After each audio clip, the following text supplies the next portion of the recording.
গাজা দখলে অভিযান চালাচ্ছেন ইসরায়েলের প্রধানমন্ত্রী বেনিয়ামিন নেতানিয়াহু। আর মার্কিন প্রেসিডেন্ট ডোনাল্ড ট্রাম্প বলছেন আগামী ৩ সপ্তাহের মধ্যে গাজা যুদ্ধ শেষ হবে।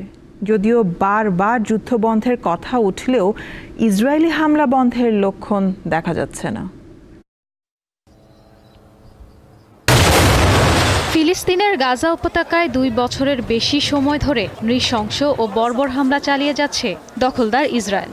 প্রতিনিয়ত ইসরায়েলি বোমা হামলা, গুলিবর্ষণের পাশাপাশি ক্ষুধা, পুষ্টিহীনতা ও মৃত্যুর সাথে লড়াই করছে লাখ লাখ ফিলিস্তিনি। এছাড়া ইসরায়েলের অবরোধের কারণে গাজায় সৃষ্টি হওয়া দুর্ভিক্ষে, অনাহারে, অপুষ্টিতে মারা যাচ্ছে শিশুসহ নানা বয়সী মানুষ। এমন পরিস্থিতিতে আগামী ৩ সপ্তাহের মধ্যে গাজা যুদ্ধ পুরোপুরি শেষ হওয়ার আভাস দিয়েছেন মার্কিন প্রেসিডেন্ট ডোনাল্ড ট্রাম্প। গণমাধ্যমগুলো বলছে গাজায় ক্ষুধা এবং অন্যান্য সমস্যার সঙ্গে নির্মম মৃত্যু ও প্রাণহানি বেড়েই চলেছে। তাই ইসরায়েলকে যুদ্ধ শেষ করার পরামর্শ দিয়েছেন ট্রাম্প। এর আগেও কয়েকবার ট্রাম্প গাজায় যুদ্ধ বন্ধের ইঙ্গিত দিলেও তা বন্ধ হয়নি। ট্রাম্পের আশ্বাস গাজার বাসিন্দাদের জন্য নির্বিঘ্নে মানবিক সহায়তা পৌঁছানোর ক্ষেত্রেও কোনো কাজে আসেনি।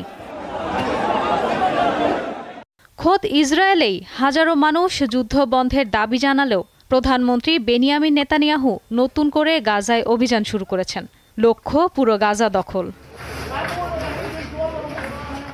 যুদ্ধ বন্ধের কথা বললেও মার্কিন প্রশাসন ইসরায়েলকে কয়েক বিলিয়ন ডলারের অস্ত্র সরবরাহ করেছে এবং ফিলিস্তিন রাষ্ট্রকে স্বীকৃতি দেওয়ার আন্তর্জাতিক প্রচেষ্টাকে প্রত্যাখ্যান করেছে।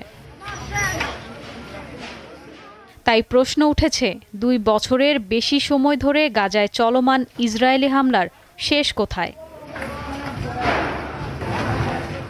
ইশরাত সুমা, দীপ্ত বার্তা কক্ষ।